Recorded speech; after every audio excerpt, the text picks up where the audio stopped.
itu nama-nama tuh adanya dalam kitab Al-Iqan. Makanya dalam kitab Al-Iqan itu dijelaskan tentang fadhailus suwar. Fadilah-fadilah setiap surah. Supaya kita greget. Kata guru saya, supaya saya ngajinya greget. Aja ngaji padu enak bae, orang ngerti apa-apa. Ya, makanya kalau baca sambil dihayati enak. Ya, karena memang awalnya sudah tahu alurnya. Oh, ini cerita seperti ini. Makanya kadang saya bisa membedakan surat ini, kadang sering keceletot surat ini karena memang kadang ceritanya itu gonjlot. Dari Fir'aun ceritanya tentang alam kubur. Nah, itu ada orang-orang yang sudah pernah belajar Itqanul Quran. Nah, maka teman-teman sekalian, nama-nama tadi itu ya, Sirajul Quran Tabarok. Siraj itu apa sih? Siraj pelitanya Al-Quran. Makanya punya anak Muhammad Siraj. Ya, Siraj Akil Siraj itu pelitanya Al-Quran itu Tabarok. Tabarakalladzi biyadihil mulk. Salamatul Quran disebut sebagai cahaya penyelamatnya Al-Quran, Al-Kahfi.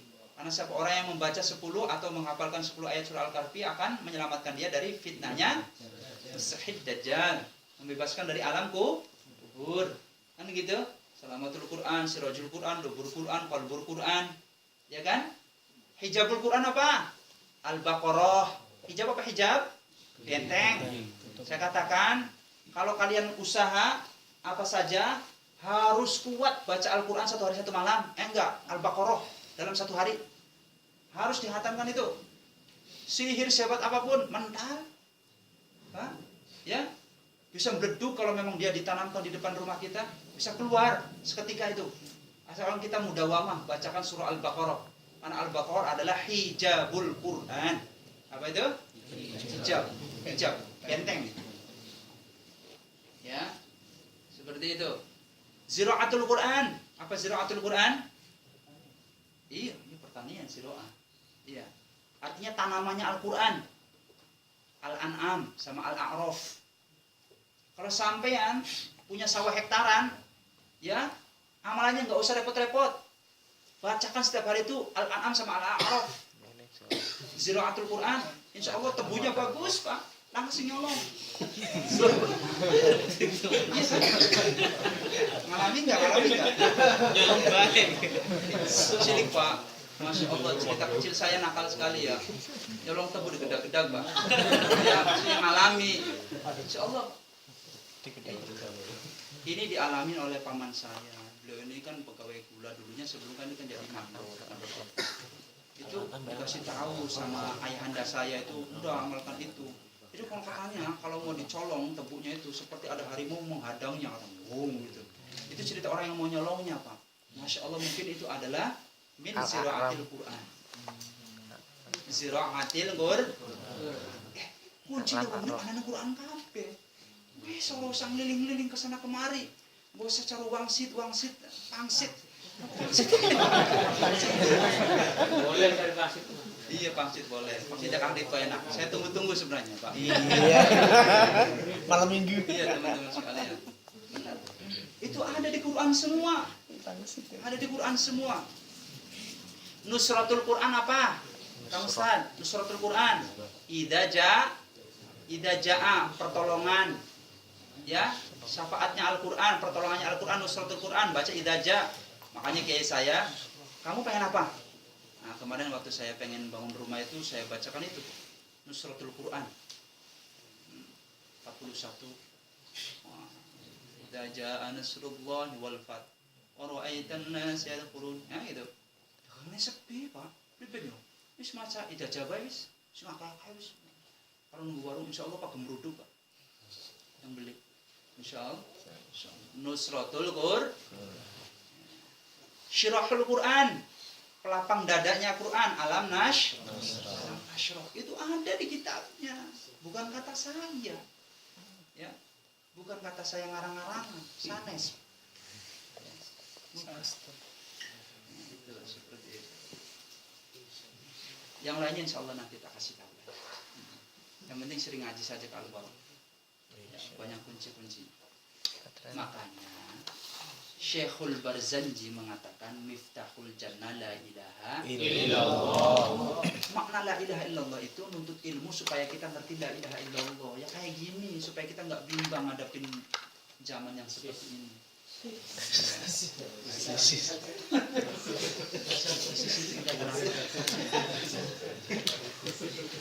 Di hatinya Al-Quran apa wau? Yasin. Waman lan sopo, waman dan siapa orangnya qara'a membaca Yasin, surah Yasin, kataballahu lahu, maka sungguh Allah, awas, kalau ada fi'il madhi diletakkan di awal lafdzul jalalah. Lafdzul jalalah apa? Allah. Kalau dikatakan lafdzul jalalah apa? Allah. Itu sebelumnya ada kalimat fi'il madhi, itu berarti untuk mentakkidkan, meyakinkan, untuk menyungguhkan. Jadi benar-benar kata Allah, sungguh Allah pasti akan catat lahu bagi orang yang membaca surah Yasin itu bi qiraatiha, dengan bacaan itu qiraatul Qur'ana asyra marrat, sungguh pahalanya bagaikan dia membaca Al-Qur'an 10 kali. 10 kali khatam Qur'an, Pak. Masya Allah. Wong kita kalau ngapal Quran nemenin istri aja, Masya Allah, ikut membantu. Saya kadang 10 juz aja kayak panas saya abang. Masya Allah. Dari dur ba'dal isya berhenti jam 12, nanti lanjutkan ba'da subuh sampai jam 11. Masya Allah, ini baca surah Yasin dengan khusyuk, dengan tadabbur ayat, ya, mengerti tafsirnya. Makanya Bunda yang ngaji tafsir kayak Yasin ini supaya kita dapat pahala bagaikan membaca Al-Quran penuh sebanyak 10 kali. Masya Allah. Orang yang bisa menghatamkan Al-Quran 1 kali saja nanti akan dipanggil oleh Al-Quran di padang mahsyar. Aina ahlul Quran, hadir semua, berdiri semua. Iwan, kam taqra, berapa kamu ayat? Iqra waratki. Kan hadisnya kan gitu. Iqra warattil, baca dan tartilkan. Dia baca. Walaupun di sini nggak hafal, dia sana jadi hafal karena udah biasa baca Yasin. Yasin wal Qur'anil Hakim. Letakkan dia di RT Yasin. Ini cerita nyata ini. Tafsir ini. Ya cuma kan bahasa RT-nya saya yang bikin kan gitu. Maksudnya dikelompokkan kelompok Yasin. Kan gitu. Nah, Samsul, warattil, baca Alif Lam Mim sampai lanjutan di pokok. Oh, letakkan dia di RW-nya Al-Baqarah. Maka orang akan diletakkan pada makom di mana dia kecintaan membaca surah dari setiap Al-Quran. Sebanyak sebesar apa dia membaca Al-Quran, sebanyak itu yang akan dia peroleh di akhir zaman nanti, di padang mahsyar tadi. Ya. Dan akan yang lebih mulia adalah hafidhul Quran. Di bawahnya adalah orang yang biasa menghatamkan Al-Quran. Kan sering kan saya gembar-gemborin, ayo khatam Quran. Orang khatam Quran akan dikasihkan gamis, dipakaikan jubah yang sangat jubah karamah, jubah kemuliaan dari Allah Subhanahu wa ta'ala oleh malaikat pilihannya Allah. Masya Allah. Umurnya 60 bisa menghatamkan Al-Quran 100, Masya Allah. Ya. 1 tahun 1 kali khatam Qurannya, bangetan lah. Aja sampai Pak. Minimal sebulan sekali atau. Ya. Arisannya Akan dikasih jubah Pak. Ya. Dan orang tuanya juga akan dipisahkan menjadi orang yang kelak akan mendapat karomahnya Al-Quran. Itu baru orang yang gemar menghatamkan Al-Quran. Nek orang yang hafidhul Quran, dia dikumpulkan di atas tempat yang paling tinggi lagi di bawah orang-orang yang tadi itu. Ya, mulia sekali. Ya. Seperti apa? Seperti artis yang dilulukan tempatnya aja enak duduknya. Pokoknya dikasih sedia. Datanglah para malaikat ngasih mahkota. Sama ngasih sertifikat. Ini sertifikat tidak pernah ditemukan di mana-mana. Di LPK manapun tidak pernah. Hatta HRD Korea Pak. Sertifikat apa? Tashfa' bi ahli baitihi. Tashfa' bi asyri ahli baitihi. Wajabat lahun nar. Sertifikat itu tertulis Pak. Kamu boleh memberikan pertolongan 10 anggota keluarga kamu walaupun 10 anggota keluarga kamu itu telah wajib masuk neraka. Dang nikah sama hafal Quran.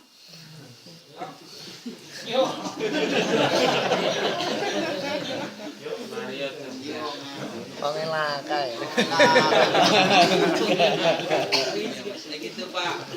Jadi orang yang hafal Al-Quran dapat dua keistimewaan, mahkotanya dari Allah. Kalau mahkota itu dimiliki oleh raja Pak, oleh raja ikhwatal iman. Ya, sama sertifikat khusus itu tadi. Rob, makanya asy-syafa'atu dalam kitab Irsyadul Ibad dikatakan asy-syafa'atu liman ahbabtalah. Syafaat itu pasti akan dikasih terhadap orang yang paling dia cintai.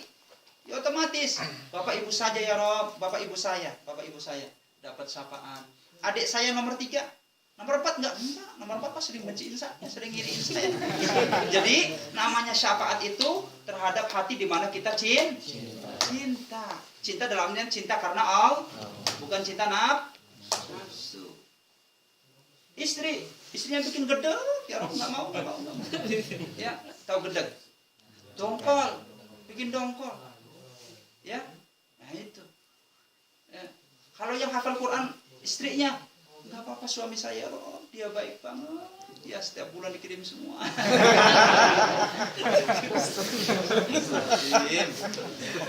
Ya, tuh.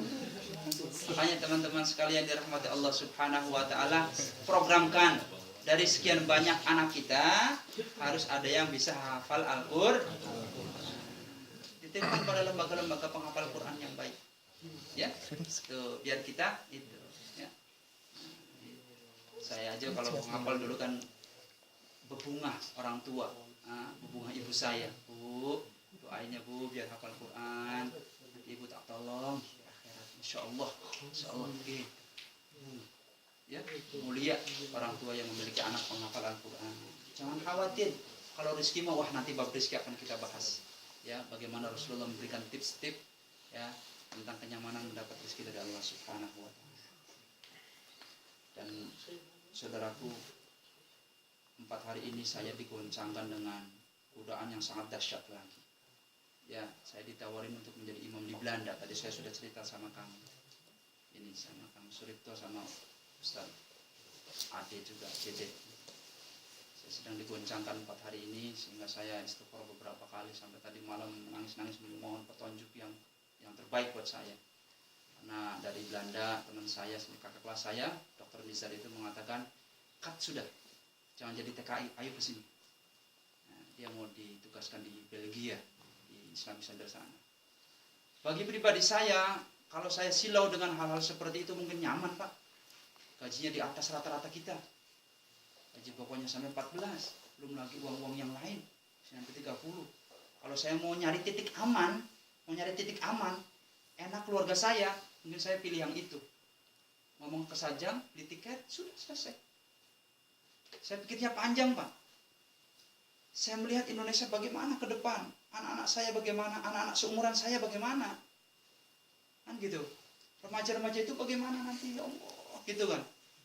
Makanya saya mudzakarah sama istri saya, sudah, yaktikan. Ayo kita bareng-bareng menyelamatkan. Paling tidaklah menyelamatkan, paling tidak ayo ngajak-ngajak. Remaja-remaja mau datang ke masjid di Indonesia. Biarkanlah sana-sana orang yang lain saja. Ya, yang pengen gaji banyak. Ya, teman-teman sekalian, banyak benar yang sangat sekali menggoda hasrat dunia saya seperti itu. Ya, akhirnya sepanjang malam tadi alhamdulillah selesai jam 4 saya agak tenang ya.